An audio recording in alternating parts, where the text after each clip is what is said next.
ओह, कुछ ग्रह की सतह के करीब आ रहा है। ये एक आग के गोले की तरह लग रहा है जो वास्तव में अविश्वसनीय गति से करीब और करीब आ रहा है। जल्द ही यह स्पष्ट हो जाता है कि टकराव अपरिहार्य है। बेम प्रभाव एक विशाल गड्ढा छोड़ देता है। ये हजारों घन मील वाष्पित हो जाता है ठोस चट्टान की, और ये भयानक प्राकृतिक आपदाओं की एक श्रृंखला को भी सेट करता है। हाँ, मुझे पता है कि आप क्या सोच रहे हैं। आप विश्वास करते हैं कि मैं पृथ्वी पर लगभग 66 मिलियन वर्ष पहले हुई विनाशकारी टक्कर के बारे में बात कर रहा हूँ। आप विलुप्त होने के लिए जिम्मेदार एक को जानते हैं, गैर एवियन डायनासोर, और हमारे ग्रह पर अन्य जीवन रूपों के 3/4। लेकिन मैं जिस आपदा के बारे में बात कर रहा हूँ वह एक अलग ग्रह पर नहीं हुआ है। वैज्ञानिकों को लगता है कि हमारे करीबी पड़ोसी मंगल ने एक बार उसी तबाही का अनुभव किया था जिसने पृथ्वी को मारा था। ये लगभग 3.4 बिलियन हुआ था वर्षों पहले। एक क्षुद्र ग्रह की टक्कर ने लाल ग्रह पर एक मेगा सुनामी का कारण बन सकता है जो पृथ्वी पर चिक्केल्यूब प्रभाव के कारण हुआ था। वैज्ञानिकों ने मंगल ग्रह पर एक प्रभाव गड्ढा की पहचान की है जो संभवतः धूमकेतु या क्षुद्र ग्रह की सतह के साथ टक्कर से छोड़ा गया था। सबसे अधिक संभावना है कि अंतरिक्ष पिंड मार्टियन उत्तरी तराई में एक महासागर में उतरा, और प्रभाव इतना शक्तिशाली था कि नवीनतम अध्ययनों से पहले ये एक मेगा सुनामी का कारण बना। प्रभाव क्रेटर के सटीक स्थान को सत्यापित नहीं किया गया था, ये केवल इसकी पुष्टि करने के लिए एक सिद्धांत था। खगोलविदों की एक टीम ने उस क्षेत्र में क्षुद्र ग्रह टक्कर में एक धूमकेतु का अनुकरण किया जहां उन्हें प्रभाव गड्ढा माना गया था, जिसे उन्होंने इस क्रेटर का नाम भी दिया था पॉल। पॉल 68 मील की दूरी पर है और एक ऐसे क्षेत्र में स्थित है जो सिमुलेशन के अलावा अनुमानित समुद्र तल से लगभग 400 फीट नीचे है। पॉल के समान आकार के कई क्रेटर सिमुलेशन में से एक ने दावा किया कि ये क्रेटर 5 मील चौड़े क्षुद्र ग्रह द्वारा छोड़े गए थे जिन्हें मजबूत जमीनी प्रतिरोध का सामना करना पड़ा था। दूसरे सिमुलेशन ने दिखाया कि क्रेटर थोड़े छोटे क्षुद्र ग्रह के कारण बने थे जो एक कमजोर से मिले थे जमीन प्रतिरोध। लेकिन दोनों सिमुलेशन के अनुसार प्रभाव गड्ढा लगभग 70 मील व्यास का था और टक्करों ने प्रभाव स्थल के केंद्र से 900 मील दूर तक मेगा सुनामी का उत्पादन किया। सिमुलेशन भी विज्ञान को सुनामी की ऊंचाई का अनुमान लगाने में मदद करते हैं। ये लगभग 820 था। अध्ययन के लेखकों का यह भी सुझाव है कि पॉल क्रिएटर हमारे ग्रह पर चिक्सल्यूब प्रभाव क्रेटर के समान हो सकता है। चिक्सल्यूब क्षुद्र ग्रह, जैसा कि अब हम जानते हैं कि ये पृथ्वी की बाहरी पहुंच से आता है।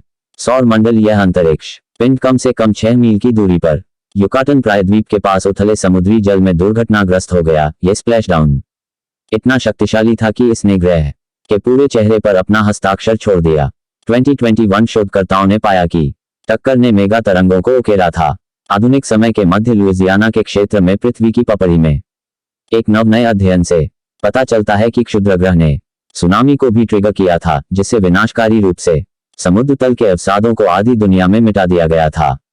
वैज्ञानिकों की टीम ने प्रभाव के बाद पहले 10 मिनट की घटनाओं को फिर से तैयार किया और मॉडल से पता चला है कि क्षुद्र ग्रह ने सबसे बड़ी सुनामी की तुलना में 30,000 गुना अधिक लहरें पैदा की थीं। लोगों ने कभी भी हिंद महासागर सुनामी दर्ज की है जो 2004 में इंडोनेशिया में टकराई थी। टक्कर ने इतना पानी विस्थापित किया कि इसने लगभग 1 मील ऊंची लहर पैदा की। 2 बुर्ज खलीफा जो दुनिया में सबसे ऊंचे निर्माण हैं, एक के ऊपर एक ढेर हैं और निश्चित रूप से वह खाली जगह लंबे समय तक खाली नहीं रहती है। समुद्र गड्ढा भरने के लिए वापस चला जाता है, लेकिन इस प्रक्रिया में ये केवल गड्ढा से बाहर निकल जाता है रिम, जिसने उस सुनामी लहरों के बाद और भी अधिक लहरें पैदा की जो 33 फीट से अधिक ऊंची थीं। दुनिया भर में 3 फीट प्रति सेकंड की गति से यात्रा कर रही थीं, जो अपने रास्ते में सभी समुद्र तटों पर टकरा रही थीं। एक 3 मंजिला इमारत की कल्पना करें। कोई आश्चर्य नहीं कि सबसे बड़ी और मैक्सिको की खाड़ी के खुले पानी में प्रभाव क्षेत्र के पास सबसे तेज चलने वाली लहरें उठीं, जो 330 फीट से अधिक ऊंची उठीं, जो स्टैच्यू ऑफ लिबर्टी से ऊंची हैं और दूर की सुनामी लहरों की तुलना में 10 गुना अधिक गति से चलती हैं।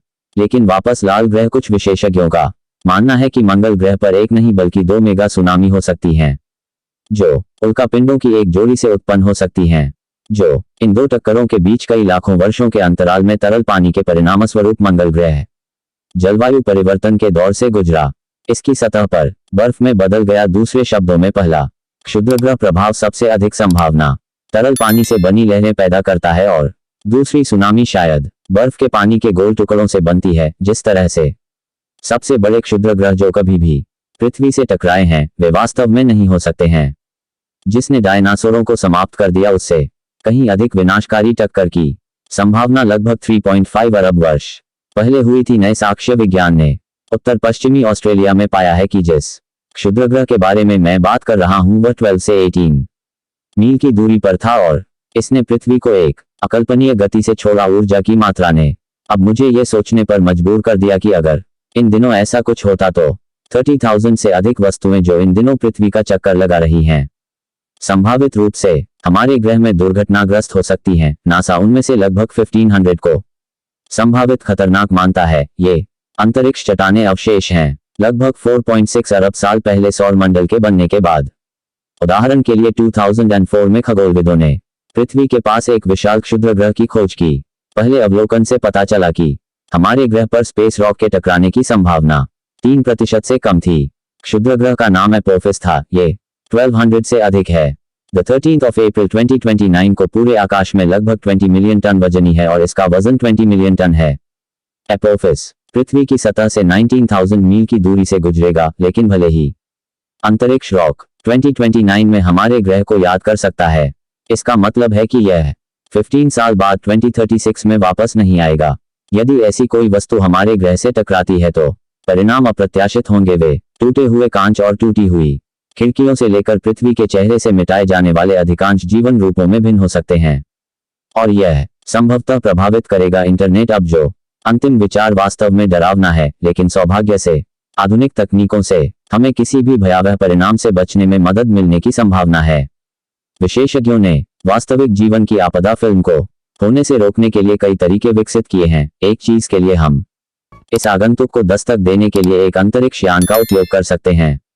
बाहरी अंतरिक्ष अपने पाठ्यक्रम से दूर हो सकता है या इसे किसी तरह से टुकड़ों में उड़ाया जा सकता है। वैज्ञानिक भी केंद्रित सूर्य के प्रकाश की मदद से इस चीज को धीमा कर सकते हैं, या लोग इसे एक गुरुत्वाकर्षण ट्रैक्टर के साथ खींच सकते हैं जो एक सैद्धांतिक अंतरिक्ष यान है जो अंतरिक्ष में वस्तुओं को बिना छुए प्रभावित कर सकता है। साइ-फाई फिल्म में एक विशाल क्षुद्रग्रह अक्सर पृथ्वी पर चुपके से आ जाता है और खगोलविदों के लिए एक बुरा आश्चर्य बन जाता है। ये हमारे ग्रह की ओर ब्रेकनेक गति से बाधा डालता है और टकराव से कुछ सप्ताह या दिनों पहले ही खोजा जाता है। वास्तविकता में वैज्ञानिक लगातार सभी बड़ी वस्तुओं को देख रहे हैं पृथ्वी के पड़ोस में। इसका मतलब है कि अपरिहार्य होने से पहले कुछ करने के लिए बहुत समय होगा। 3 प्रकार के मिशन हैं वैज्ञानिक अल्पसूचना प्रकार 0 पर तैयार कर सकते हैं जब एक भारी अंतरिक्ष यान घुसपैठिए की ओर एक ही लक्ष्य के साथ बाधा डालता है ताकि वह अपने रास्ते से हट जाए। इस मामले में खगोलविदों को पहले से उपलब्ध जानकारी पर भरोसा करना होगा। टाइप 1 मिशन में एक स्काउट शामिल होगा। इसे सबसे पहले अंतरिक्ष रॉक के बारे में अधिक जानकारी प्राप्त करने के लिए लॉन्च किया जाएगा। उसके बाद ही मुख्य अंतरिक्ष यान को अधिक सटीक जानकारी के साथ लॉन्च किया जाएगा। इसकी यात्रा अधिक उत्पादक होगी और यदि वैज्ञानिक टाइप 2 मिशन को चुनते हैं तो वे एक स्काउट और एक छोटा अंतरिक्ष यान भेजेंगे। उसी समय अंतरिक्ष यान क्षुद्रग्रह को अपने पाठ्यक्रम से थोड़ा दूर कर देगा तो स्काउट आधार पर सभी आवश्यक जानकारी एकत्र करेगा। यदि इन तरीकों में से कोई भी काम नहीं करता है तो ये डेटा अंतरिक्ष यान अपना काम अधिक ठीक ठाक दूसरे पुश के साथ पूरा करेगा। लोग गहरे भूमिगत जाने की कोशिश कर सकते हैं या समुद्र तल पर आश्रय भी बना सकते हैं, लेकिन इस मामले में हमें ऊर्जा के स्रोतों को खोजने की आवश्यकता होगी। ये हमें कम से कम कई दशकों तक जीवित रहने में मदद कर सकता है और लोगों को एक लाइफ सपोर्ट सिस्टम बनाना होगा जो किसी तरह हवा और पानी को ताज़ा रख सके। आज के लिए बस इतना ही। अगर आप अपनी जिज्ञासा को शांत करते हैं तो वीडियो को लाइक करें और इसे अपने दोस्तों के साथ साझा करें। तब तक के लिए धन्यवाद। यारो लाइक करो। नमस्ते।